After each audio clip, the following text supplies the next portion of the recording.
Hello दोस्तों, स्वागत है आपका मेरे चैनल टैलेंट इनसाइडर में। तो दोस्तों, आज हम लोग बात करने वाले आपकी और मेरी आप बीती की। देखो, आप एक कंपनी में काम कर रहे हो और वहाँ के आप सबसे लॉयल पर्सन हो, यानी आपको उस कंपनी में 10 साल 20 साल हो गए हैं और कंपनी से आपके बहुत अच्छे रिलेशन हैं।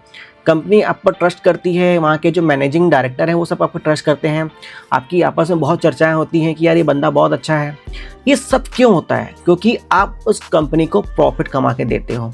आप जिस मन को कंपनी को प्रॉफिट नहीं कमा के दोगे ना, कंपनी यूँ ऐसे आपको निकाल के बाहर फेंकेगी। और ऐसा हुआ है, अभी जो कॉर्पोरेट कल्चर चल रहा है ऐसे ही हो रहा है कि जो एम्प्लॉय 15 साल से आपकी कंपनी में काम कर रहा था, उस कंपनी ने अपने एम्प्लॉय को निकाल दिया। सिर्फ इससे निकाल दिया कि वो पिछले 6 महीनों से थोड़ा परफॉर्म नहीं कर पा रहा था, कंपनी को प्रॉफिट नहीं दे पा रहा था।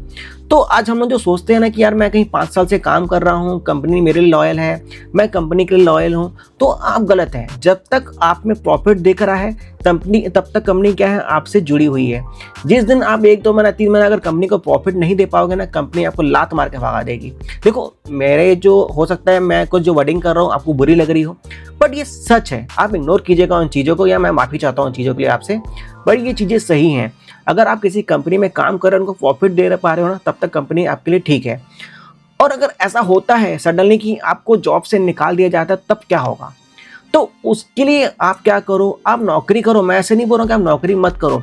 आप नौकरी करते करते कुछ ऐसी साइड इनकम भी जनरेट करते रहो, ताकि कभी आपकी जो जॉब छूटती है, आपकी नौकरी छूटती है, तो आपको दिक्कत नहीं होनी चाहिए। दूसरे इनकम जो आ रही है, आपकी पैसिव इनकम जो आ रही है, उससे आपके आगे के खर्चे चल सके। यहाँ की जो EMI है, एटलीस्ट इतना तो करके रखो कि अगर आपको कभी जॉब बदलनी हो तो आपके पास 1 साल का फंड होना चाहिए, जिससे आपकी EMI बढ़ जाए, बच्चों की स्कूल की फीस बढ़ जाए, या आपका घर चल जाए। तो कभी भी ऐसे मत डिपेंड हो जाना कि यार मैं पिछले 5 साल से इस कंपनी में काम कर रहा तो वो कंपनी आपको नहीं निकालेगी। सडनली अगर आपको कुछ हो जाता है और आपको आज 5-10 लाख की जरूरत पड़ जाती है, क्या वो आपको कंपनी देगी? नहीं देगी।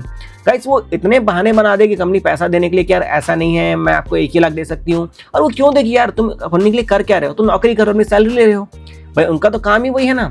लेकिन अगर आपको सडनली जरूरत पड़ जाए कभी जीवन में, तो आपको कभी पैसा नहीं मिलेगा, आपको लोन लेने पड़ जाएंगे, आप मुसीबत में पड़ जाओगे। तो अगर आपको लगता है कि मुझे इस कंपनी पैकेज कम मिल रहा है और दूसरी कंपनी पैकेज ज़्यादा मिल रहा है, तो आपको बिल्कुल स्विच कर लेना चाहिए। क्योंकि देखो, कंपनी क्या बोलती है, भाई उनको प्रॉफिट चाहिए, आप कंपनी को प्रॉफिट दे नहीं रहे हो, तो कंपनी आपको क्यों रखेगी? अब अगर आप अच्छे हो काम करने में, आपको लगता है कि नहीं यार मैं यहाँ 40,000 में काम कर रहा हूँ, मुझे वहाँ 60,000 मिल रहे हैं, तो आप क्यों नहीं करोगे? क्यों स्विच नहीं करना चाह रहे हो?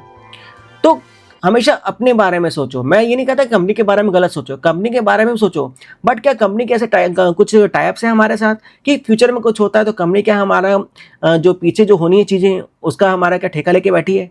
नहीं बैठी है। तो ऐसी सिचुएशन आने ही मत दो कि जीवन में आपको दिक्कतें आएँ। और कॉर्पोरेट लेवल आज ऐसा हो गया, अगर आप उनको प्रॉफिट नहीं दे रहे हो, वो आपको भगा दे रही हैं। तो हमेशा 2 से 3, 4, 5 आपके क्या रहनी चाहिए? पैसे इनकम रहनी चाहिए, जिससे आपको कोई दिक्कत ना होनी चाहिए। अगर नौकरी छूट भी जाए तो आप बिंदास बैठे हो कि यार चलो ठीक है, नौकरी छूटी, अभी बस ये इनकम है, मेरा घर चलना चाहिए। बातें अच्छी लगी हो तो लाइक जरूर कीजिएगा। मिलते हैं नेक्स्ट वीडियो में।